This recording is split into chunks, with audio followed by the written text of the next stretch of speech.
మీరు అదే గతంలో నిత్యం పోలీసులతోనే గొడవ పడేవారు, ఎందుకంటే ప్రజా ఉద్యమాల కారణంగా పోలీసులతోనే గొడవ పడేవారు. ఇప్పుడు ఆ డిపార్ట్మెంట్కే బాస్ అయ్యారు. కార్మికుల సంక్షేమం కోసం పోరాడిన మీరే కార్మిక మంత్రి అయ్యారు.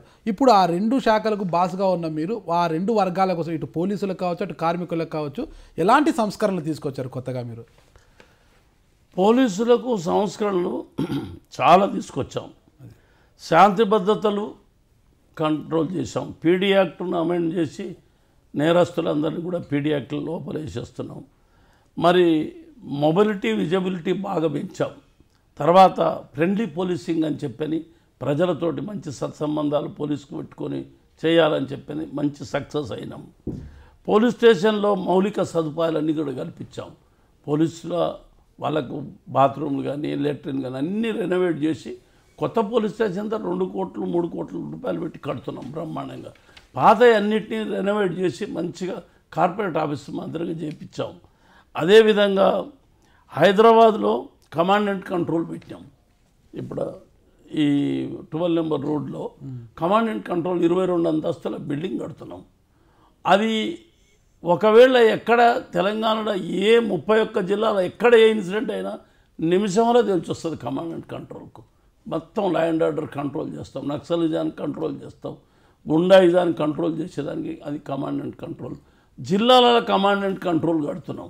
ఆ కమాండ్ అండ్ కంట్రోల్ ఈ కమాండ్ అండ్ కంట్రోల్ ఇది విదేశాలనే ఉంది. భారతదేశంలో 29 రాష్ట్రాలు ఎక్కడ లేదు కమాండ్ అండ్ కంట్రోల్. ఢిల్లీలో కూడా లేదు. మా దగ్గర మేము ఏర్పాటు చేసినాం కమాండ్ అండ్ కంట్రోల్. చాలా అద్భుతమైనది. సీసీ కెమెరాలు పెట్టినాం. ఇలా 10,000 సీసీ కెమెరాలు మేము శాంక్షన్ ఇచ్చినాం. సీసీ కెమెరాలు పెడితే దొంగ 2వ నాడే దొరుకుతున్నాడు. సీసీ కెమెరాలో వాడు ట్రేస్ అవుట్ అవుతున్నాడు. వాడిని ఇమీడియట్ 2 రోజుల నాడే పట్టుకొస్తున్నారు. ఒకటి ఇన్సిడెంట్ జరిగింది బ్రహ్మాన్ రెడ్డి పార్క్ దగ్గర. ఒక ఆయన ఇండస్ట్రియలిస్టు వాకింగ్ చేసి పోతుంటే మా సస్పెండెడ్ కానిస్టేబుల్ ఓబులేష్ వాడు AK-47 దొంగతనం చేసిండు. వాడు సస్పెండ్ అయ్యి బయట తిరుగుతున్నాడు. ఈ AK-47 పెట్టుకొని అందరినీ బెదిరించి పైసలు వసూలు చేస్తున్నాడు. ఆ ఇండస్ట్రియలిస్టులను కిడ్నాప్ చేసేదానికి ప్రయత్నం చేస్తే వాళ్ళ అన్నదమ్ములు వచ్చిండ్రు. వాళ్ళందరూ పెనుగులాట్లలో బ్యాగ్ పడేసి AK-47 పారిపోయాడు. పారిపోతే పోలీసులు పోయి ఆ బ్యాగ్ తీసుకొని, బ్యాగ్లో స్లిప్ ఉంది, AK-47 పోయింది దొరికింది. ఆ స్లిప్ తీసుకొని పోయి ఏ షాపులో బట్టలు కొన్నాడో ఆ షాపులో అన్నీ చూస్తే వాడిని సీసీ కెమెరాలు ప్రతి షాపోడు 50 మీటర్లు రోడ్డు కవర్ చేస్తూ సీసీ కెమెరా పెట్టాలి. చట్టం చేసినాం. ప్రతి షాపు సీసీ కెమెరా పెట్టాలి. ఆ సీసీ కెమెరాలో వాడు అవపడ్డాడు. ఈడు ఓబులేసు సస్పెండెడ్ అని చెప్పని వాడు కర్నూలులో ఉంటే 24 అవర్స్లో పట్టుకొచ్చి కోర్టులో ప్రొడ్యూస్ చేసినాం. అసెంబ్లీ నడుస్తున్నది. అసెంబ్లీ నడిచేటప్పుడు అందరూ అన్నారు ఏం లా అండ్ ఆర్డర్ పెద్దగా ఉందన్నారు. హైదరాబాద్ సిటీలో ఈడ కిడ్నాప్ చేసేదానికి ప్రయత్నం చేసిందనంటే 24 అవర్స్లో పట్టుకొచ్చి పెడితే నోట్లు మూతపడ్డాయి అందరికి. అట్లా అదే కాకుండా బేగం బజార్లో కూడా ఒక ప్లాస్టిక్ ఇండస్ట్రియలిస్ట్ను చుట్టుపక్కల ఇళ్లలో పనిచేసేటోళ్ళు కూర్చొని మాట్లాడుకొని వీని కిడ్నాప్ చేస్తే మనకు పైసలు దొరుకుతాయని వీళ్ళందరూ కలిసి వాడిని కిడ్నాప్ చేశాను. వాని కొడుకుని కిడ్నాప్ చేశాను. చేస్తే కొడుకును తీసుకుపోయేటప్పుడు 20-30 కెమెరాలలో వాడు ట్రేస్ అవుట్ అయ్యిండు. సికింద్రాబాద్ తీసుకుపోయారు వాడిని. అన్ని కెమెరాలలో వాడు దొరికిండు. వాడిని మూతికి పెట్టబోయి ముక్కుకు పెట్టారు, చచ్చిపోయినాడు. వాడిని సికింద్రాబాద్ స్టేషన్లో వదిలిపెట్టి ఒరిస్సాకి వెళ్ళిపోయినారు. అప్పుడు ఈ సీసీ కెమెరాలను చూసి ఆ పిల్లలందరినీ గుర్తుపట్టి వీళ్ళంతా ఇక్కడ పనిచేసేటోళ్ళే ఇళ్లలో అని చెప్పని పోతే ఆడ పట్టుకొచ్చి 2వ నాడే తీసుకొచ్చి కోర్టులో ప్రొడ్యూస్ చేశారు. ఆ విధంగా ఒక పిల్లను ఒకసారి ఆ పోలీస్ స్టేషన్లో ఎక్కడో దగ్గర పిల్లని ఎత్తకపోతే ఆ సీసీ కెమెరా ట్రేస్ అవుట్ అయితే తెల్లారే పిల్లల్ని పట్టుకొచ్చి వాళ్ళు ఇచ్చేసారు.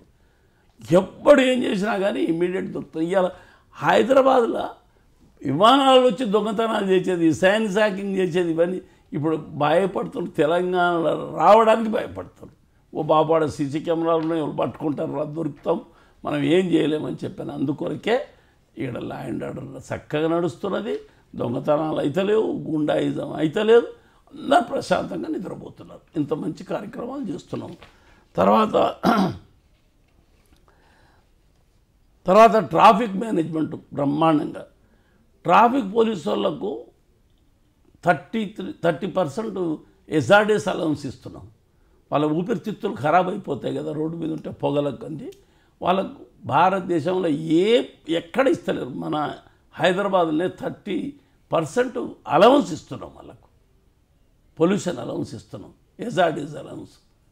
బొంబాయిలో స్ట్రైక్ చేశాను పోలీసు వాళ్ళంతా, మాకు హైదరాబాద్లో ఇస్తారు, మాకు కూడా ఇవ్వాలని ట్రాఫిక్లో ఇయ్యలే వాళ్ళు.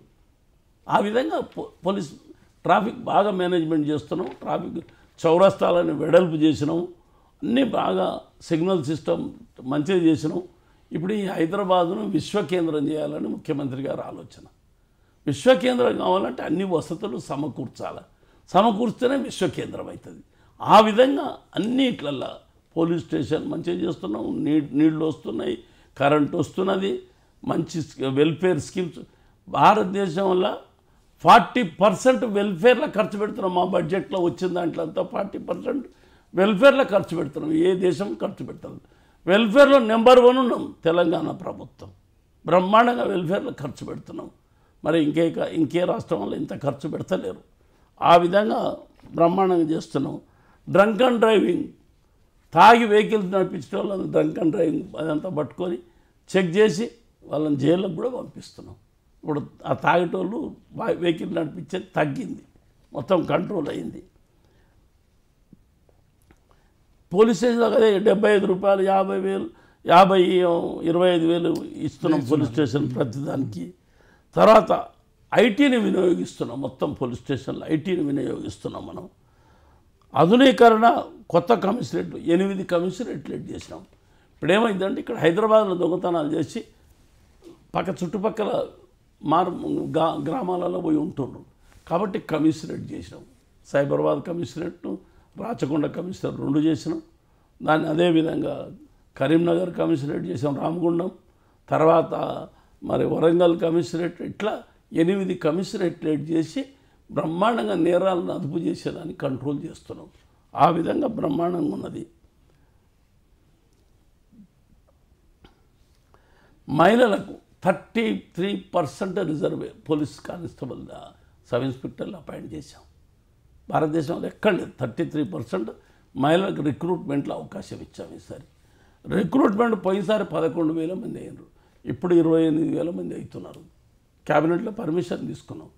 మొత్తం బ్యాక్లాగ్ చాలా షార్టేజ్ ఉన్నది, కానీ పోలీసు వాళ్ళు కష్టపడి పనిచేస్తున్నారు. ఇప్పుడు మొత్తం షార్టేజ్ అంతా తీసేసి వేకెన్సీలన్నీ ఫిలప్ చేసేదానికి అపాయింట్మెంట్ చేస్తున్నాం. జిల్లాలు 10 జిల్లాలు ఉంటే 31 జిల్లా చేసినాం. ఎవడు ధైర్యం చేయడు, ఇంత సాహసం చేయడు. కేసీఆర్ అంత ధైర్యం చేశాడు. పెన్ డ్రాప్ సైలెంట్గా ఏం గొడవలు లేకుండా అయిపోయినాయి. 31 జిల్లా అయిపోయినాయి. ఆంధ్రలో చేయమని ఆయన ఎందుకు చేస్తలేడు? మేము ఇక్కడ చేసినాం. 24 అవర్స్ కరెంట్ ఆంధ్రలో లేదు. కిరణ్ కుమార్ రెడ్డి చీఫ్ మినిస్టర్ ఉన్నప్పుడు అన్నాడు, కట్టెబెట్టి చూపించాడు, కరెంటు ఉత్పత్తి కేంద్రాలు ఆంధ్రలో ఉన్నాయి, మీ దగ్గర లేవు, మీరు తెలంగాణ తెచ్చుకొని అంధాకారంలో ఉంటారా అన్నాడు.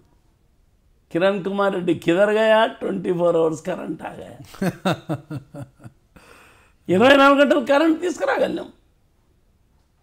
ఆయన కిరణ్ కుమార్ రెడ్డి తెలివి తక్కువ పని మాట్లాడి రాదని మా దగ్గర అంత ఏమన్నాడు, తెలంగాణ వాళ్ళకు పార్టీ పెట్టే అంత ఆలోచన, గవర్నమెంట్ కూడా నడిపించే ఆలోచన వస్తుంది అన్నాడు.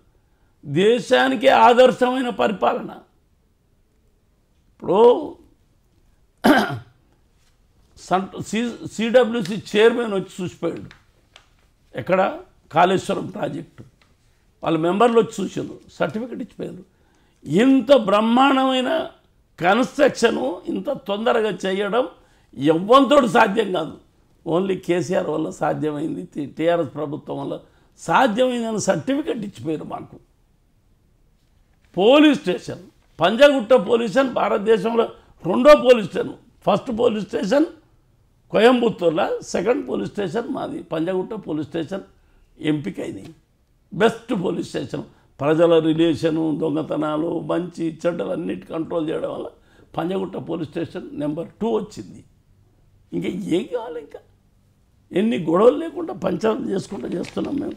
ఇవన్నీ చేస్తుంటే కూడా ఇవాళ ఏం చేయలేదని మాట్లాడతారు. మరి కార్మికుల సంక్షేమం కోసం ఏం చేశారు మీరు? పాస్పోర్ట్ వెరిఫికేషన్ ఇంతకు మొదలు 50 రోజులు పట్టేది, ఇప్పుడు కేవలం 5 రోజులలో పాస్పోర్ట్ వెరిఫికేషన్ చేసి ఇచ్చేస్తున్నాం. పోలీస్ డిపార్ట్మెంట్ టెక్నాలజీ ఉపయోగించి, ఐటీని ఉపయోగించి 50 రోజులు పట్టేది పాస్పోర్ట్ సర్టిఫికేట్ వెరిఫై చేసి ఇవ్వాలంటే 5 రోజుల్లో కంప్లీట్ చేసి ఇస్తున్నాం. రికార్డ్ అన్నమాట ఇది. అదేవిధంగా పోలీసుల సంక్షేమం కూడా బ్రహ్మాండంగా నిధులు కేటాయించి బ్రహ్మాండంగా వాళ్ళ వెల్ఫేర్ యాక్టివిటీస్లో బ్రహ్మాండంగా చేస్తున్నాం. పొల్యూషన్ అలవెన్స్ ఇస్తున్నాం ట్రాఫిక్ వాళ్ళకు. హోంగార్డ్ సంక్షేమం కొరకు దేశంలో అత్యున్నతమైన వేతనం హోంగార్డుకి 21,000 ఇస్తున్నాం. 20,000 సంవత్సరానికి 1,000 రూపాయలు ఇంక్రిమెంటు. 12,000 ఉండేది, ఇవాళ 20,000 జీతం పెంచడం. వాళ్ళందరికీ రిక్రూట్మెంట్లల్లో ప్రతి హోంగార్డుకు రిక్రూట్మెంట్ అంటే సమ్ పర్సంటేజ్ ఫిక్స్ చేసినాం. పోలీసులలో కూడా రిక్రూట్మెంట్ అయిపోతారు వీళ్ళు, వాళ్ళు అంట చేసినాం. ఇలా అంత సంతోషంగా ఉన్న హోంగార్డ్స్ 21,000 ఉన్నారు. ఒక్కటి కాదు, ఇద్దరు కాదు హోంగార్డ్స్. వాళ్ళు పోలీసు వాళ్ళకు సమానంగా పనిచేస్తారు. వాళ్ళని పర్మనెంట్ చేయాలని చూసినాం, కానీ సుప్రీంకోర్టు ఒప్పుకోలే. వీళ్ళ అపాయింట్మెంటు ఒక ఎస్సీ బీసీ ఇవన్నీ సిస్టమ్ వల్ల అపాయింట్మెంట్ కాలేదు, ఎవరిని పడితే వాళ్ళు తీసుకున్నారు కాబట్టి వీళ్ళు పర్మనెంట్ చేయడానికి వీలు లేదని చెప్పని వీళ్ళకి జీతాలు పెంచండి, ఫెసిలిటీస్ పెంచండి అని చెప్తే వాళ్ళకి డ్రెస్ ఇస్తున్నాం, వాళ్ళకి మెడికల్ ట్రీట్మెంట్కు అవకాశం ఇస్తున్నాం. గవర్నమెంట్ పోలీసు వాళ్ళకి ఏ హాస్పిటల్లో ట్రీట్మెంట్ అయితే వీళ్ళకి కూడా హాస్పిటల్ ట్రీట్మెంట్ చేస్తారు. ఎవరైనా దురదృష్టం చనిపోతే వీళ్ళకు 5 లక్షలు వీళ్ళ ఫ్యామిలీకి ఇచ్చేదానికి స్కీమ్ పెట్టాం. వీళ్ళకే కాదు, జర్నలిస్టులకు, వీళ్లకు, ఆటో డ్రైవర్లకు, బస్సు డ్రైవర్లకు, ట్యాక్సీ డ్రైవర్లకు అందరికి కూడా 5 లక్షలు ఫ్రీ ఇన్సూరెన్స్. ఒక్క నయా పైసా కట్టేది అవసరం లేదు. ఎవడైనా చచ్చిపోతే మన లేబర్ డిపార్ట్మెంట్ నుంచే వాళ్ళకు 5 లక్షల రూపాయలు ఇన్సూరెన్స్ ఇస్తున్నాం. ఆ విధంగా చేస్తున్నాం. తర్వాత జైళ్ళు కూడా నాకే ఉన్నాయి బ్రహ్మాండంగా. జైళ్ళ శాఖ కూడా మీకు? జైళ్ళ శాఖ నాకే ఉంది. జైళ్ళల్లో వచ్చినోడు మళ్ళీ జైలు నుంచి పోయేటప్పుడు పేపర్ చదివేటట్టు సంతకం చేసేటువంటి స్థాయి కల్పిస్తున్నాం. స్కూళ్ళు పెట్టి నడిపిస్తున్నాం లోపల, ఎడ్యుకేషన్, యోగా చేపిస్తున్నాం వాళ్ళకు బ్రహ్మాండంగా. పండుగలు బాగా బ్రహ్మాండంగా వాళ్ళ ఇంట్లో భార్యాభర్తలను ఆలోచించినటువంటి పరిస్థితుల్లో మంచి వాతావరణం కల్పించినాం. బాగా మంచిగా ఉన్నారు పోలీసు. ఇప్పుడు 50% తగ్గినారు, వస్తలేరు, ఎవడు ఖైదీలు వస్తలేరు. ఎందుకంటే బయట వాతావరణం మంచిగా ఉంది కాబట్టి ఎవడు దొంగతనాలు లింగతాలు ఎవడు చేస్తలేడు. జైల్లో 50% తగ్గిపోయారు, జనాభా తగ్గిపోయింది. ఫైర్ స్టేషన్లు ఒక 18 కాన్స్టిట్యూన్సీలో ప్రతి పోలీస్ స్టేషన్కి ఫైర్ స్టేషన్ ఏర్పాటు చేశాం. 18 పోలీస్ స్టేషన్లు కంప్లీట్ ఉన్నాయి. ఈ ఎలక్షన్ కోడ్ వచ్చిందని ఆపేసాం. ఎలక్షన్ కాగానే అవి కూడా ఇచ్చేస్తాం.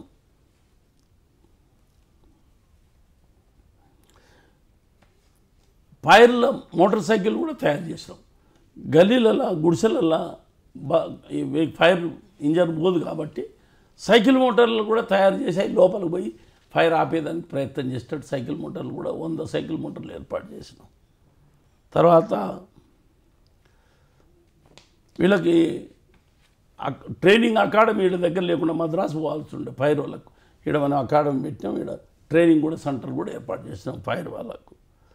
దేశంలోనే సైనిక సంక్షేమం కూడా నాకే ఉంది, సైనిక వెల్ఫేర్ కూడా నాకే ఉంది. భారతదేశంలో ఎక్కడ లేనటువంటి సిస్టమ్ మా ముఖ్యమంత్రి గారు చేశారు. ఇక్కడ ఏం చేశారు? ఎమ్మెల్యేలు ఒక నెల జీతం ఇవ్వాలా, మినిస్టర్లు ఇవ్వాలా, ఎన్జిఓస్ కూడా ప్రతి ఒక రోజు జీతం ఇచ్చేటట్టు ఆ డబ్బంతా ఇచ్చి ఈ సైనిక వెల్ఫేర్ మీద ఖర్చు పెట్టేదానికి చేసినాం. ఇది ఎక్కడ ఏ భారతదేశంలో ఈ రాష్ట్రంలో ఎవ్వడు చేయలేం, మనం చేసినాం. ఇది ముఖ్యమంత్రి గారు చేసిండు. ఇన్ని మంచి స్కీములు చేస్తే ఏం కాలేదు, ఏం చేయలేదని ఈ బడుద్దాయిలు అడ్డగోలుగా మాట్లాడుతున్నారు. మరి కార్మికుల సంక్షేమం కోసం ఏం చేశారు అసలు? ఇప్పటి వరకు 104 మంది ఉన్న వాళ్ళను 260 మంది కేసులు ఎత్తేసినాం. పోలీసు వాళ్ళు ఎంక్వైరీలు ఇవన్నీ ఉంటాయి, కేసులు ఉంటాయి కదా. తర్వాత వీళ్ళకు ఒక 156 మొత్తం 100 మందికి వీళ్ళకు 104 మందికి ఉద్యోగాలు ఇచ్చాను. సస్పెండ్ డిస్మిస్ అయిన వాళ్ళకి మళ్ళీ ఉద్యోగాలు ఇచ్చాను. 100 మందికి ఈ 4 ఏళ్లలో 100 మందికి ఉద్యోగాలు ఇచ్చాను. మళ్ళీ తీసేసిన వాళ్ళను మళ్ళీ తర్వాత వాళ్ళందరికీ దాదాపు అన్ని ఫైళ్ళు క్లియర్ చేసిన ఒక్క ఫైల్ లేదు నా ఆఫీస్లో ఇవ్వాలి. లేబర్ డిపార్ట్మెంట్ ఒక ఫైల్ ఎన్ని రోజులు క్లియర్ చేస్తారు మీరు మీ ఆఫీస్కి? రోజు వచ్చిన నాడే వేయాలి సంతకం. మళ్ళీ ఇంకా రెండో రోజు ఉండనే ఫైలే లేదు నా దగ్గర. ఎవడని వచ్చి అడగకుండా ఫైల్ వెళ్ళిపోద్ది. తెల్లారి వచ్చి సార్ నా ఫైల్ ఉంది సార్, కొంచెం మాకు ఇది చేయాలి సార్, నాకు ఫైల్ అప్పుడే వెళ్ళిపోయింది, నా దగ్గర లేదని చెప్పేస్తాను. ఫైల్ రెండో నాడే క్లియర్. 24 గంటల్లో మీ ఫైల్ క్లియర్ అయిపోతుంది. క్లియర్. ఇవాళ నా డిపార్ట్మెంట్లో, లేబర్ డిపార్ట్మెంట్లో కానీ పోలీస్ డిపార్ట్మెంట్లో ఒక్క ఫైల్ లేదు ఇప్పుడు నా ఆఫీస్లో. మొత్తం క్లియర్ చేసేసినాం. ఇప్పుడైతే ఎలక్షన్ కోడ్ ఉంది కాబట్టి ఫైళ్ళు వస్తూనే లేవు. ఆ విధంగా బ్రహ్మాండంగా పనులు చేసాం. మీరు చూస్తున్నారు ఐ డ్రీమ్ న్యూస్ని. మీరు చూస్తున్నది ఐ డ్రీమ్ న్యూస్. అంటే కళలని నిజం చేస్తూ ప్రజలకి నిజాలని కళల ద్వారా తీసుకొచ్చే ఐ డ్రీమ్కి మై బెస్ట్ విషెస్. మీరు చూస్తున్నది ఐ డ్రీమ్ న్యూస్. మీరు చూస్తున్నారు I dream channel. For more videos, please subscribe I Dream. మరిన్ని వీడియోల కోసం ఐ డ్రీమ్ని సబ్స్క్రైబ్ చేయండి. Please subscribe I dream. And I'm very much satisfied with the way interview went on. Kindly subscribe to I Dream. For more videos, subscribe to iDream. And loads of fun entertainment and content. Do watch I Dream.